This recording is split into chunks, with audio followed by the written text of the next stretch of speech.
Everyone, this is Felix from GM Wolf. This is my fourth, I think, entry for this GMC Jam devlog. And well, let's first of all see what I have done between the two devlogs.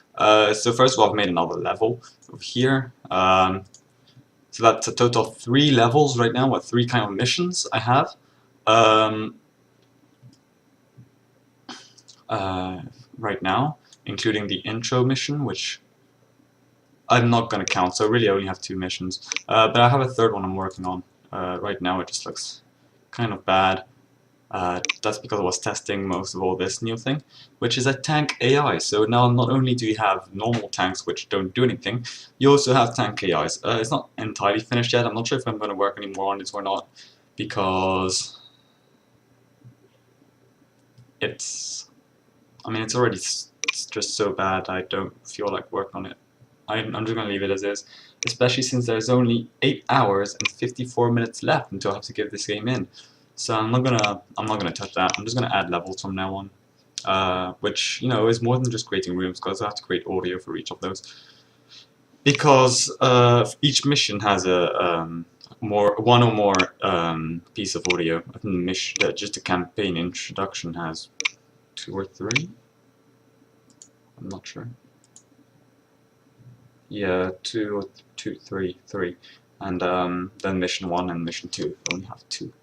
So it doesn't take that much time to make the audio, but it does add a significant amount of work to do. So it's not like I just have to make more levels. Also, each level requires more code because I need to program different missions in there. It's not like I can just create a level and have all of the missions be destroy tanks or whatever my missions are. I do want to make it more interesting. Right now, my mission 1, mission 2 are pretty standard. Destroy that, destroy this. However, the intro has a more of a storyline to it. I'm going to do that for mission 3. Like, the current mission 3 is going to be later on, I think, in the game. So for mission 3, I'm thinking of a kind of adding more story to the game. So mission 1 adds sort of a story. It kind of explains why you are the character that you are, i.e. a guy with a sword. And now that's why more story comes in. I just realized, well, I didn't realize that just now, but well, I knew there was a secret word to it, but I never actually thought about adding it to the game until now, because well, the secret word is T something something E, and to me it's quite clear that the word is time. It makes sense. You can add quite a lot of game mechanics with time, so it makes sense that someone would choose time to be the secret word. So I'm gonna, I'm pretty sure the word is time. So I'm trying to think of a time element, and I want to add to the character. I want to add game mechanics. Right now, you can go around, swing your sword, and block, which still hasn't been added in. Although the code is all there, I just need to put it together. It only took me maximum 5 minutes if I find any bugs. If not, a few minutes, 2 or 3.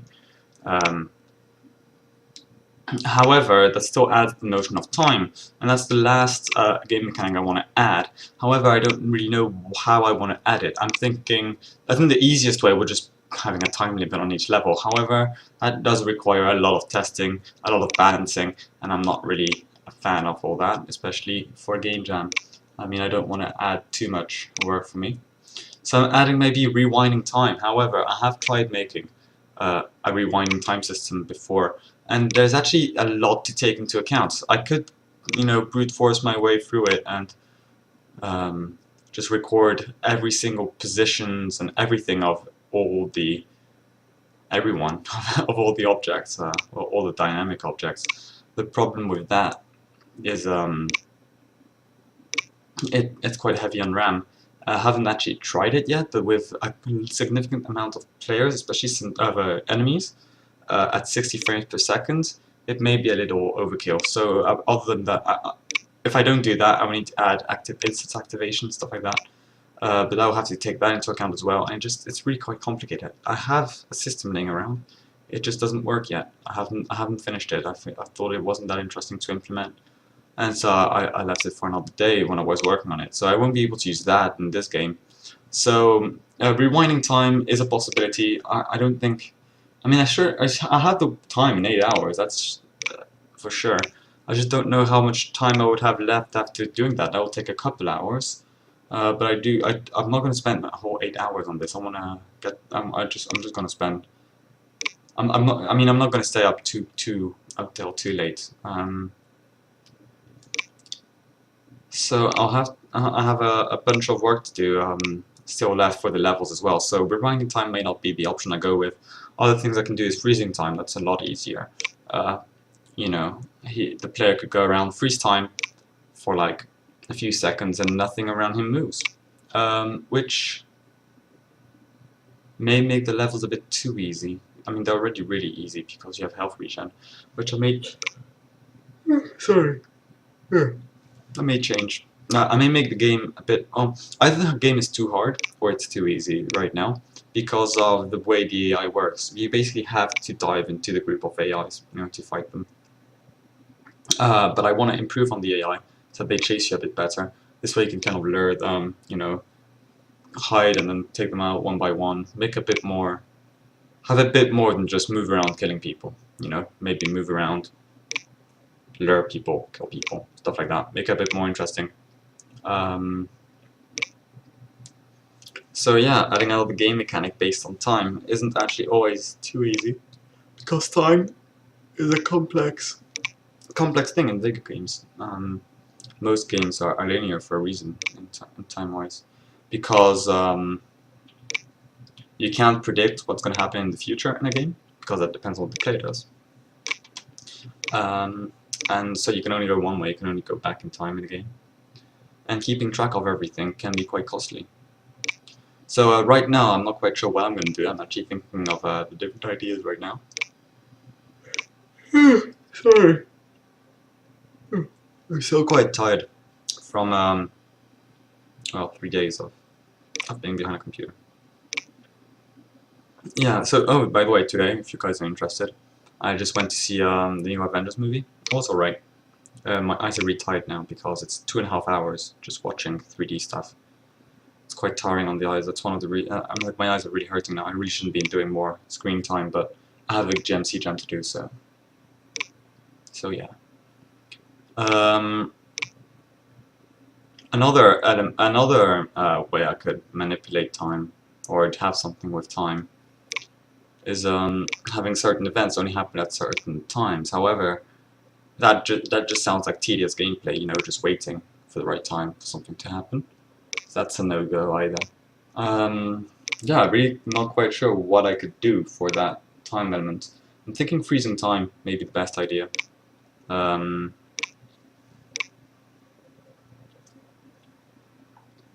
Freezing time, going back in time is a bit complex to add.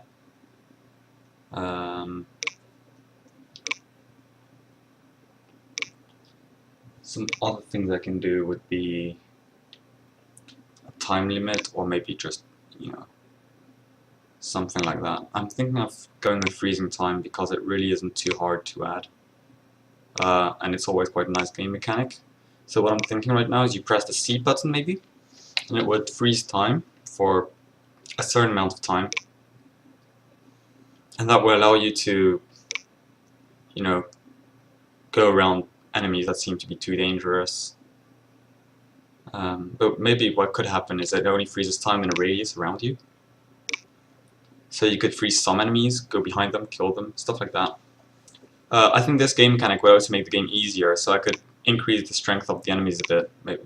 Right now you have quite a lot of health, so I'm going to decrease that as well. If I add this mechanic and see how it goes. So yeah, the way I'm going to do that is simply have everything that's dynamic have a frozen variable, and if they are frozen, I just stop updating them. I could have a new state for each AI called frozen, and for the bullets as well. I could use just a normal variable, stuff like that. Shouldn't be too hard. So that's how I'm going to do that. I'm also how many levels I'm aiming at is I'm not quite sure how many levels I'm going to add.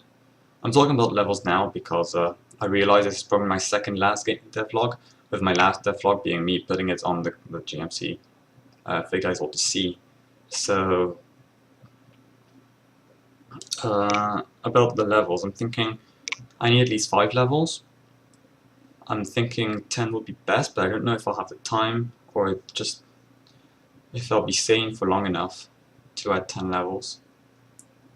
Because I'm trying to think of new ideas. Sorry. For each level isn't always easy, especially when you have a really simple game like mine. I mean, there isn't much depth to my game. All you do is run around, kill things, which is fun. It's just not very, there's not much variation to it. So let's see. By the way, if you guys are interested, let's talk about the missions. I'm not going to talk too much about the intro because I like it, so I'm just going to give you a quick overview of it, and you can see, kind of guess what it's all about. So yeah, then you have mission 1. Here the aim is to destroy all the tanks, so as you can see there's a few there. By the way, total spoilers, you can use this to cheat, and I just realized the player can probably get through here, so I'm going to move that tree next. There you go. Yeah, I also noticed last time when I was doing a video there was a hole here, so let's patch this up. So yeah, you destroy the tanks, and if you do so, you go to the next level, which is this one. And here you have to destroy the nukes that are here. And you can destroy the tanks if you like, but you don't have to. So yeah. So again, you can cheat here by looking at what path you're supposed to take. You don't have to if you're interested in playing the game normally when I release it. Which I encourage you don't look at how you win, because it's funner that way. Finally, mission 3, again, you can see it here.